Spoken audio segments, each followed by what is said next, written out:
Have you ever noticed this strange contradiction? Someone sends you a message. You read it. You recognize their name instantly. You feel that small emotional lift when you see it, that warmth that only certain people trigger. You pause. You tell yourself you will reply soon. You even open the chat again just to reread what they said. And yet, you still do not respond. Not immediately. Not after a few minutes, not even after an hour. Sometimes the reply comes much later. Sometimes the day ends before you send anything at all. And what makes it confusing is that you do care. You think about replying while doing other things, while walking, while eating, while lying in bed. You mentally draft responses. You imagine how the conversation could go. You tell yourself, I will answer once I have the right words. So why does the reply keep getting delayed even when the person actually matters to you?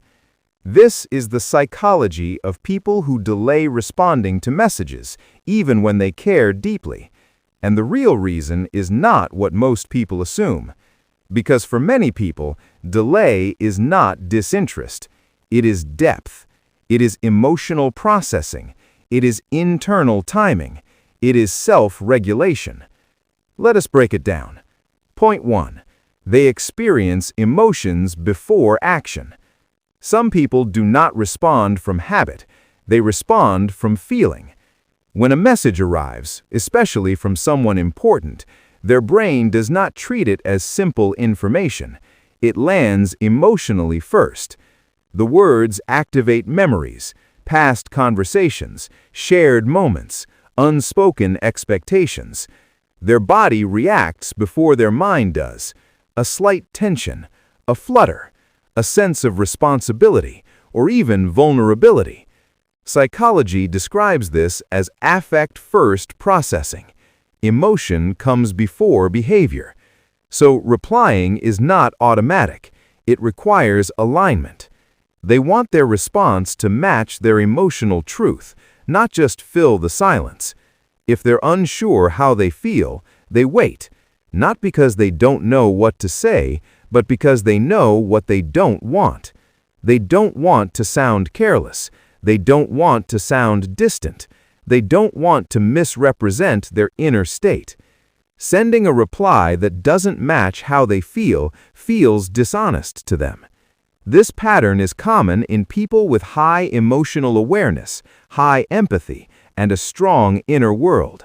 They are not slow because they lack interest. They are slow because they respect emotional accuracy. They care too much to respond casually. Point 2. Replying feels like commitment. For some people, a message is never just a message. It's a beginning, a continuation, a responsibility. When they reply, they feel they are opening a door that leads to follow-up, emotional presence, and sustained attention. If they answer, they feel obligated to stay engaged.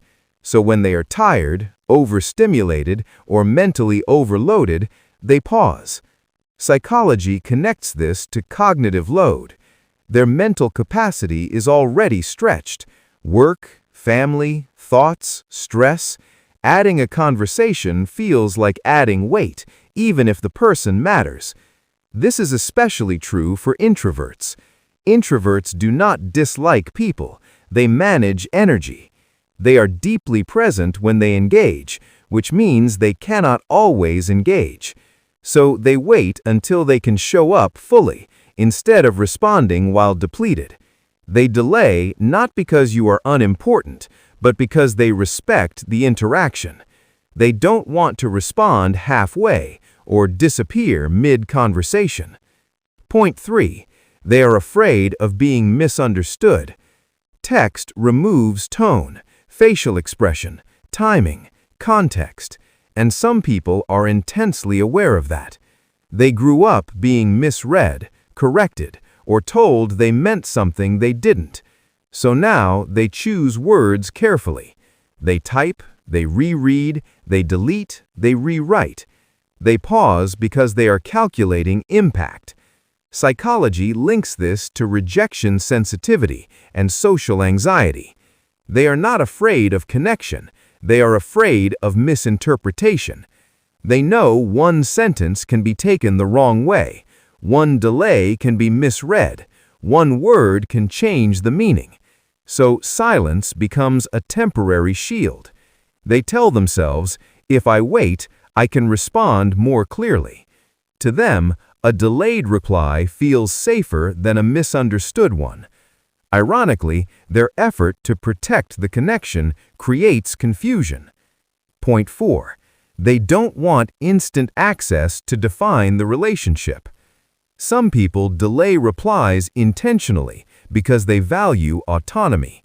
They care, but they don't want their attention to be owned by notifications. They learned through experience that constant availability leads to exhaustion, resentment, and loss of self. Psychology describes this as boundary-driven behavior. These individuals often gave too much in the past. They replied instantly. They were always there. They put others first, until it drained them. So now they choose timing. They respond when they feel grounded, not when the phone demands it. This doesn't mean they are detached. It means they are self-respecting. They understand something many people learn late. Emotional closeness is not built through instant replies. It's built through consistency and sincerity. Point 5. They use delay as emotional regulation. Some people delay replies because speed pulls them into emotional intensity. If they answer right away, they get absorbed, pulled into expectations, back and forth exchanges. So they slow things down. This is common in people who once felt emotionally overwhelmed or lost inside other people's needs. They learned that pacing communication helps them stay stable. Psychology refers to this as self-regulation. They are not avoiding you, they are protecting their nervous system. Delay is not rejection, it is balance. It is choosing calm over chaos. Point 6. They separate meaning from urgency. Here's something most people overlook. Some people don't associate speed with importance. They believe meaningful conversations deserve space. They want time to reflect, to choose words carefully, to respond with presence. Fast replies feel impulsive to them. Low replies feel intentional. This mindset appears in people with high-value depth over stimulation. They prefer fewer interactions with more substance. When they reply, they are there, fully, not distracted, not rushed. Now let's talk about the mistake most people make. We personalize delay. We assume meaning. We attach stories. If they cared, they would reply faster. But psychology shows care expresses itself differently based on personality, nervous system, and emotional wiring. Some people show care through immediacy. Others show care through thoughtfulness. Neither is wrong. The real signal is not response time, it's response quality. Do they remember details? Do they engage meaningfully? Do they return consistently? That's where care lives. Here's the uncomfortable truth. Fast replies often reflect availability, not attachment. Slow replies often reflect intention, not avoidance. Another truth. Some of the most emotionally mature people are the slowest responders. Because they don't react, they choose. They respond when they are ready, not when they feel pressured. If you are the one who delays replies, this matters.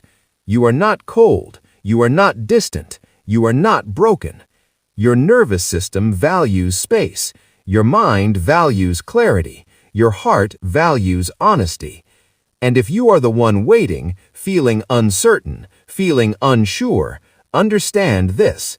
Silence is not always absence. Sometimes it's someone choosing their response carefully instead of responding impulsively. Human behavior becomes clearer when you stop judging it and start understanding it.